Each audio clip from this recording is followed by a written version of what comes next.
सभी को प्रणाम।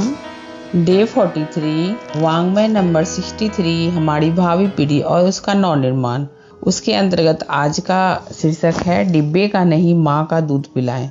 और इसके पहले भी हम लोगों ने स्वाध्याय किया कि बच्चे को इस अमृत से वंचित ना करें, यानी माँ के दूध से बच्चे को वंचित ना करें। उसके क्या क्या दुष्प्रभाव पड़ते हैं वो हम सबने पढ़ा। आगे उसी में है कि डिब्बे का नहीं माँ का दूध पिलाएं। रूप यौवन में कमी पड़ने की बात सोचकर बहुत सी माताएं बच्चे को कम उम्र में ही दूध पिलाना बंद कर देती हैं। सुशिक्षित महिलाएं जो नौकरी पर जाती हैं, प्रायः घर पर न रहने पर उनके बच्चे भी मां का स्तनपान नहीं कर पाते। ऐसी दशा में बच्चा बाहर का दूध पीने से दुर्बल भी रहता है और रुग्ण भी। डिब्बे के दूध में वह भावनात्मक विशेषता कहाँ हो सकती है जिसके जन्म देने के बाद भी माता द्वारा ही पूर्ति होना संभव है। यहाँ बताया जा रहा है कि प्रायः अपनी सुंदरता को लेकर, सौंदर्य को लेकर माँ आजकल की खास करके आधुनिक महिलाएं जो होती हैं बहुत कम उम्र में ही बच्चे को अपना दूध पिलाना बंद कर देती हैं।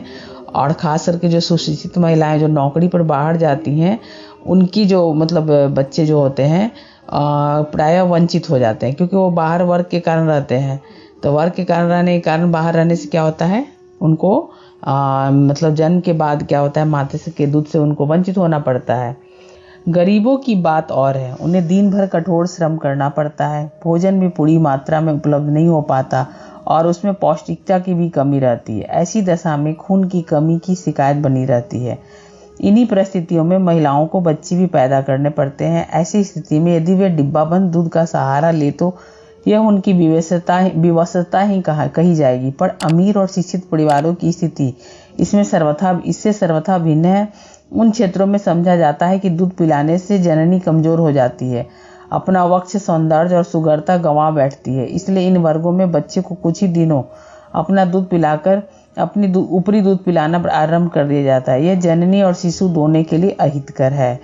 यहाँ बताया जा रहा है कि गरीब जो महिलाएं होती है, जो कठोर श्रम करती हैं और वो उनको अपने पेट भरने के लिए, क्षुधा भरने के लिए अपनी कमाई करनी पड़ती है, तो ऐसी दशा में तो समझ में आता है कि चलो उन्हें अपने बच्चे को तो पैदा करना रहता है ऐसी स्थिति में ही, और ऐसी स्थिति में उन्हें डिब्बाबंद दूध का सहारा लेना पड़ता है। लेकिन अमीर वर्ग की जो महिलाएं होती हैं, जो सक्षम है, जो अपने बच्चे पर ध्यान दे सकती हैं, स्तनपान करा सकती हैं, वो अगर सिर्फ ये सोचकर स्तनपान नहीं कराती हैं कि उनके रूप सौंदर्य खराब हो जाएंगे, तो ये बिल्कुल अहितकर है।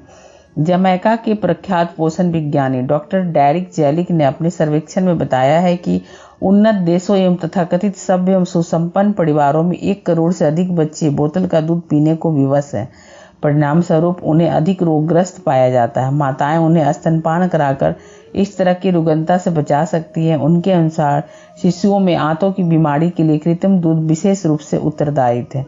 बाल रोग विशेषज्ञों का कहना है कि प्रायः वे ही माताएं अपने बीमार बच्चे को लेकर डॉक्टर के पास जाती हैं जो उन्हें स्वयं अपना दूध न पिलाकर बाहरी दूध पर रखती हैं। सर्वेक्षणकर्ताओं ने यह भी पाया है कि ऐसे बच्चों की मृत्यु दर अधिक होती है जिन्हें सर्वथा जीवन के प्रारंभ से बाहरी या कृत्रिम पोषण पर निर्भर रहना पड़ता है।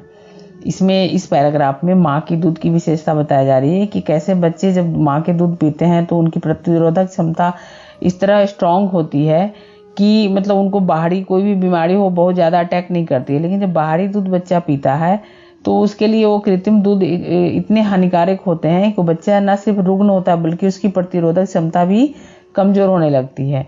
और ऐसा करने से क्या होता है, बच्चा हमारा जो है स्वस्थ रहना उसके लिए संदिग्ध हो जाती है। पोषण की दृष्टि से माताओं के दूध में सभी आवश्यक तत्व विद्यमान होते हैं। इसमें बच्चों को ऊर्जा की मात्रा लगभग 650 कैलोरी प्रति लीटर की दर से उपलब्ध होती है। कुछ माताएं शिशुओं को मिश्रित दूध पिलाती हैं जो उनके स्वास्थ्य को तनिक भी रास नहीं आता और वे बीमार रहने लगते हैं।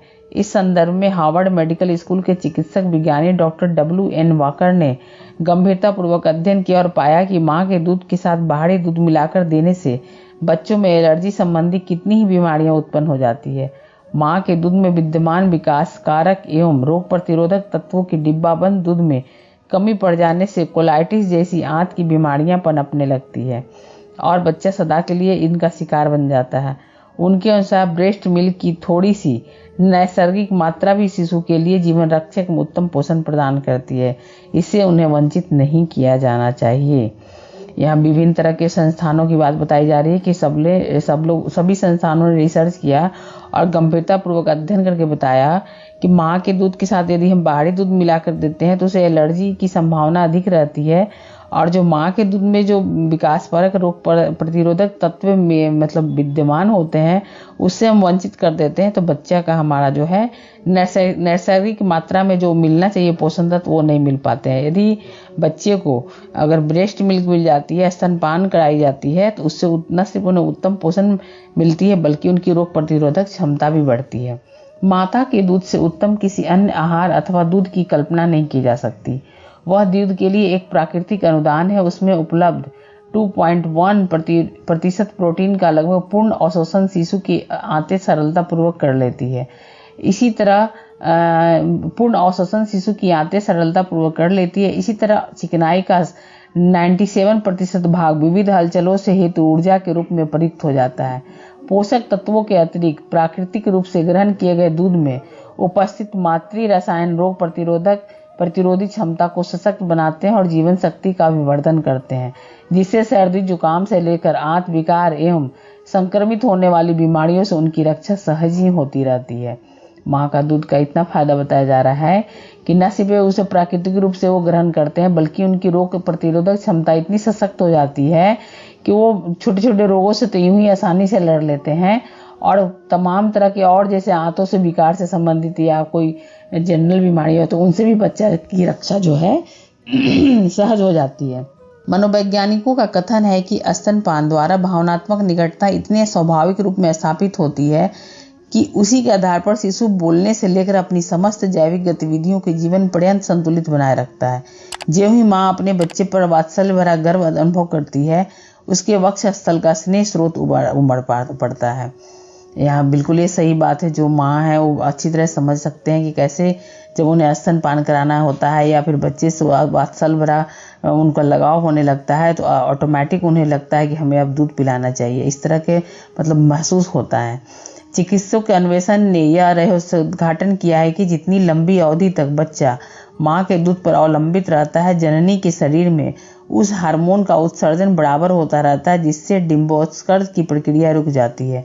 मूर्धन्य वैज्ञानिक डॉक्टर एन फेरिस के अनुसार उस उपक्रम द्वारा अपने देश में प्रतिवर्ष 50 लाख शिशुओं के जन्म को रोका जा सकता है।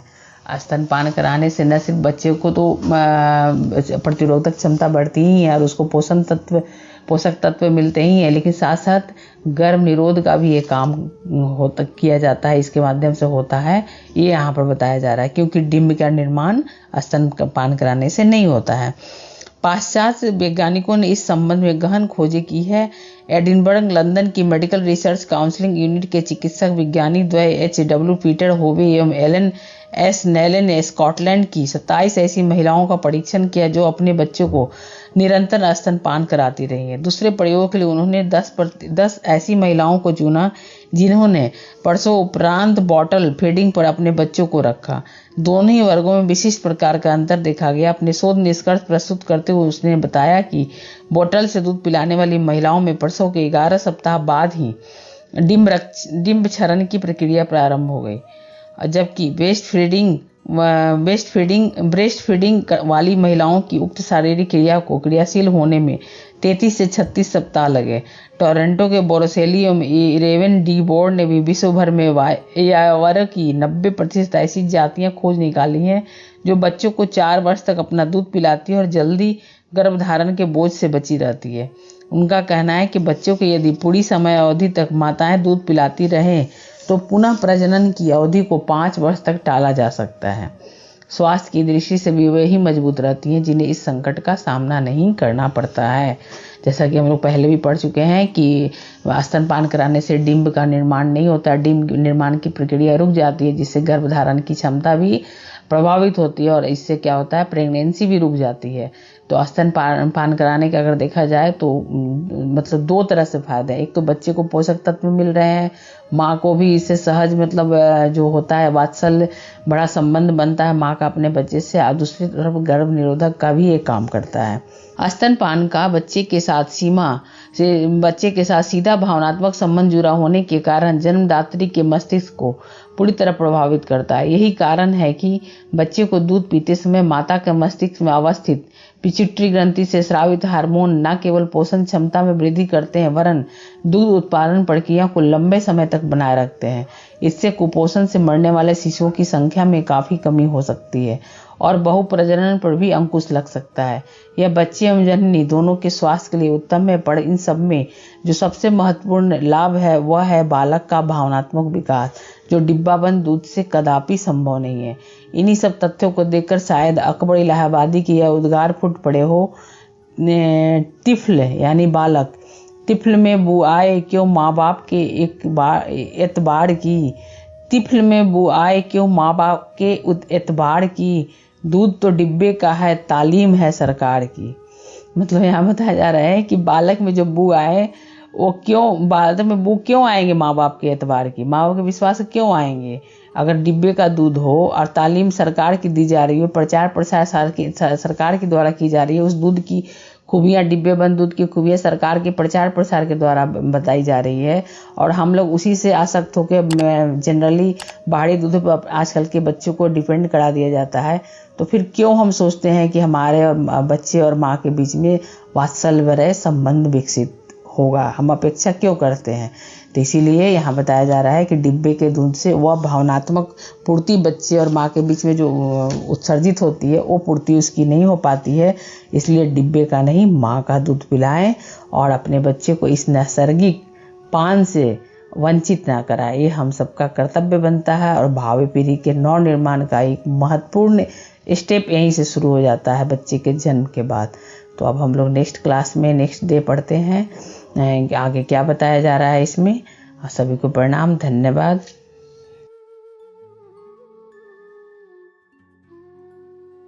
हमारे YouTube चैनल को सब्सक्राइब करें और बेल आइकन को दबाकर ऑल पर क्लिक करें ताकि आने वाले सभी वीडियोस की नोटिफिकेशन आपको मिलती रहे।